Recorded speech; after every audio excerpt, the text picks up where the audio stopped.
Hello and welcome, boys and girls, to another StarCraft 2 cast by me, the Strict StarCraft. So, today we have another game from reddit.com/r/cast, and I have no idea what the intro was, but it doesn't matter. It does not matter at all. So today we're going to have a diamond level game, and I think I finally got the UI to work. By the way, this cool little WCS UI. But anyway, let's start off by introducing our players. In the top right side, we have our red Protoss player. It is DyNastY. Some cool capitalized letter in there as well. And in the bottom left side, we have our blue Terran player. It is Undertow. I don't know. Is it a towel toe, or is it like... Perhaps it is. I don't know. Towel. Undertow. We're gonna stick with that. And Undertow is going out with some early SCVs here. What could this be for? And by the way, one of these players is actually a maphacker. I don't know who submitted this game, but the guy who submitted it told me that the other guy was a maphacker, so we'll see if that's true. But it looks like we're going to have proxy barracks coming in here on 11 supply. Actually, we usually see those on 10, I think. Now DyNastY is gonna come down here, and okay, so I think we can assume that he is indeed a maphacker. He pulled probes before he scouted this even. And now, okay, Undertow. Okay, so this is gonna be interesting. We do see map hacks here, but let's see if Undertow can pull a miracle off here and beat a map hacker. DyNastY is gonna clean this up, I think, no problem. He is mining very little actually in his main base, so he's losing a bit doing this. And Undertow can just cancel this. If we go to the income, let's see if yeah, there we go, income, yeah. See that Undertow is mining a lot more during this, so I don't know. I think it's worth it, kind of. We can just cancel it, start a barracks at home, and be fine. But it's always annoying to have a map hacker like that. Double assimilator going down right now for DyNastY. And if the UI handling is pretty bad, it's because I've never gotten it to work before. Apparently I had to press space before starting it up, so I did not know that. And apparently I'm not set to busy, but it doesn't matter, alright? As we see in the production tab, there's a command center on the way. And a barracks being dropped now as well.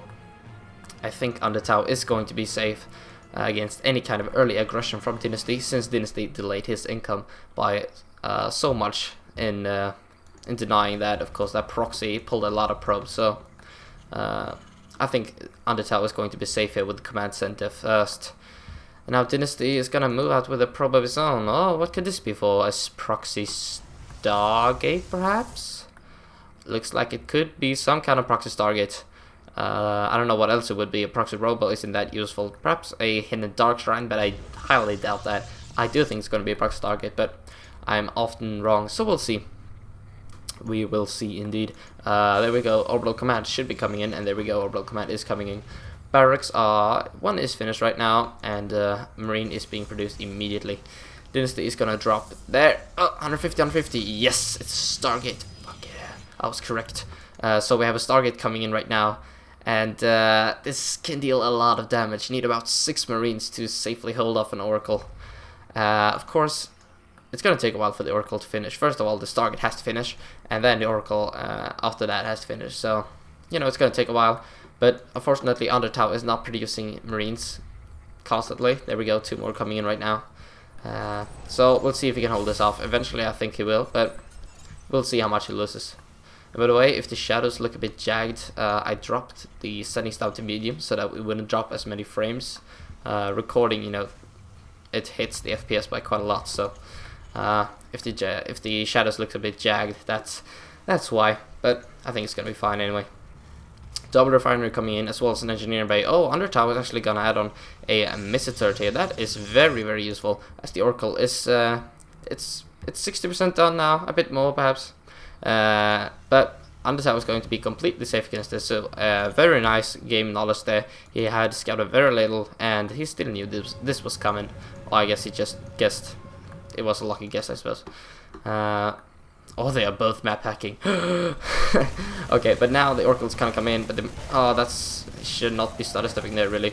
Oh no, if he wouldn't have stutter stepped, he would have killed that off, and now he's gonna allow the Oracle to get out safely. No, Marines coming. Oh, that was stupid. We should have pulled back with that. We got 6 Marines, should be satisfied with that. But anyway, the orbital command is going to stop producing a lot of SVs, and as we can see, already double mule has been dropped.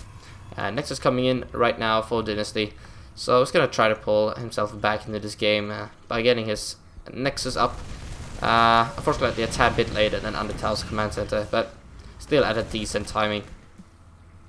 He got, I think the second Oracle was a bit, I don't know if it was necessary. He got some decent damage in with the first one, killing 6 Marines, but the second one hasn't really done a whole lot, so a bit of a waste there, unfortunately. The bunkers being added on, I think Undertow is afraid of some kind of all-in with Oracles. Of course, Oracles deal a lot of damage to light units, but they also deal a lot of damage in general to everything. So Stimpack is coming in right now, very standard stuff. It's not that early of a Stimpack actually. Factor finishing up as well. To step into starport, I would assume, to go into Marine, Marauder, Medevac, which is the absolute standard. Basically in every matchup, with slight variations, of course, with mines and hellbats and whatever in Terran vs. Zerg. A Robo coming in for our Protoss player, and he's probably gonna step into Colossus, which is Templar openings are not common at all nowadays in PvT. We see Colossi or like this proxy Stargate. Of course, he went proxy Stargate as well, but he's taken out to Colossi. You can't really stick to Void Race or stuff like that when you're playing PvT, since Marines deal a lot of damage to every air unit you've got. So 2 more simulators going down at the expansion. This of course allows him to get a lot of gas and pump out a lot of robotics units, as well as a couple of upgrades. And talking about upgrades, we have +1 coming in for Undertow right now. No armor is finished, so this tells me he's gonna step into armor upgrade after this. Get the 1-1, which is very standard. And now Undertow, he feels safe enough to land his command center, which is the correct choice. If you go to the income, it should be pretty similar. Of course, mules are doing a lot here for Undertow, really pulling in that income. But they should be pretty even on workers. Oh, that was the wrong one. I think it's, there we go. That's just a mineral thingy. Okay, I'm trying to figure out this UI. Unit, there we go, 37, 38. Okay, so the unit still works. So it's basically the same as the previous one. Alright, I'm just trying to figure out the UI. Medevac's coming in right now, 2 of them, and actually Immortals are being produced. And of course, Immortals are super good versus armored units such as Marauders and tanks. But they're not that great versus Bioballs. Of course, they can be good when the Terran starts to mix in a lot of Marauders to deal with the Colossi, but before that, it's not really necessary to get Immortals up. Take a lot of damage from Marines as well, since I don't think their Hardened Shield is activated against Marines. I rarely use Immortals unless I'm playing against Vex, so I'm not too sure about that.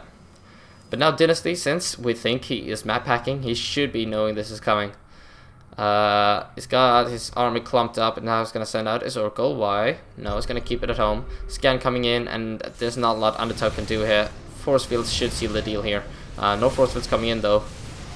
From DyNastY, I don't know what he's doing. No force field's gonna lose sentry after sentry here for free. There we go, a couple of force fields coming down. Some decent force fields, but Undertow doing the choosing the correct choice there and lifting up to get the hell out of there. Another command center coming from Undertow, by the way, so it's gonna step into 3 command center production pretty soon. No armor upgrade has been started, unfortunately, for Undertow. It's gonna fall behind in that as soon as the +1/+1 for our Protoss player finishes. Colossi coming in right now, and as soon as this Colossi pops, I don't think there's a lot Undertow can do here. He does have a healthy Marauder count though, and this is what I mentioned earlier.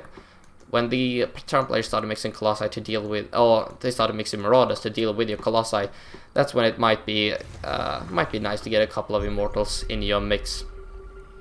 But so far, not really that necessary.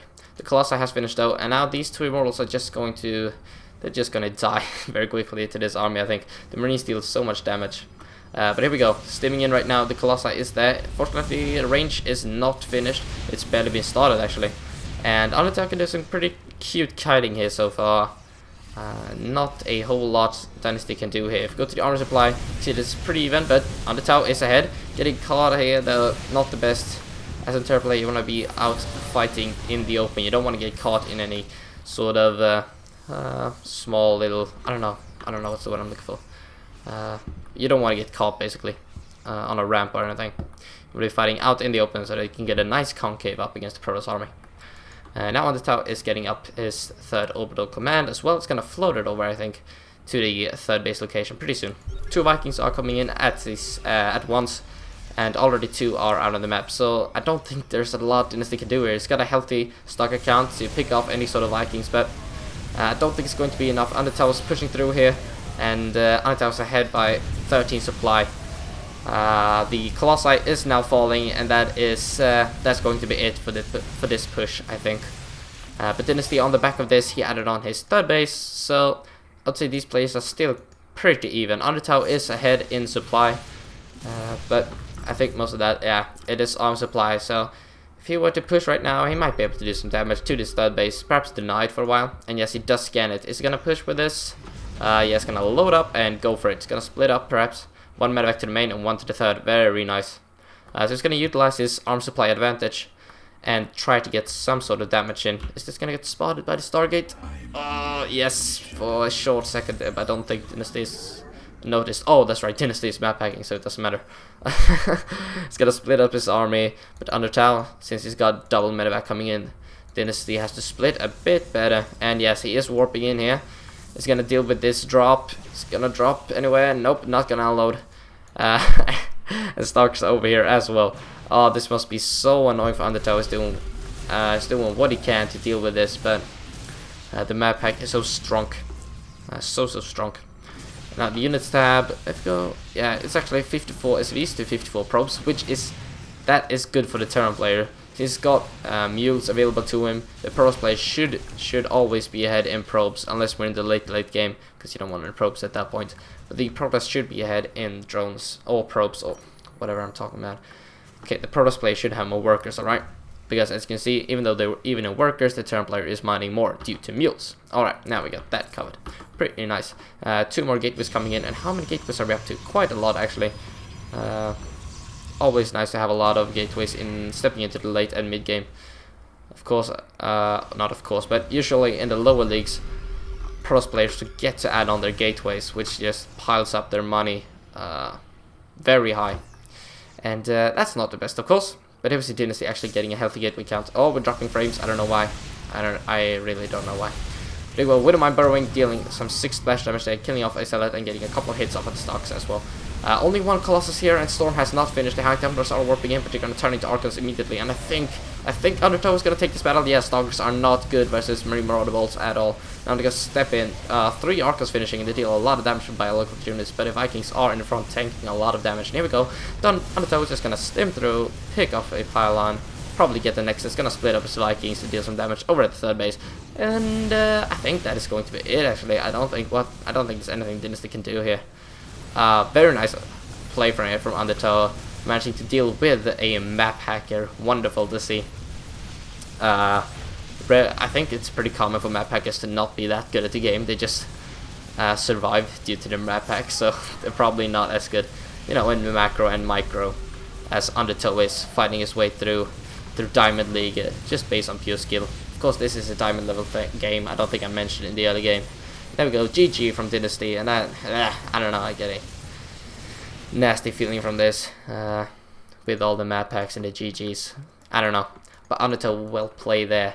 Wonderful macro, keeping up with a map hacker, not the easiest thing as well, I can tell that.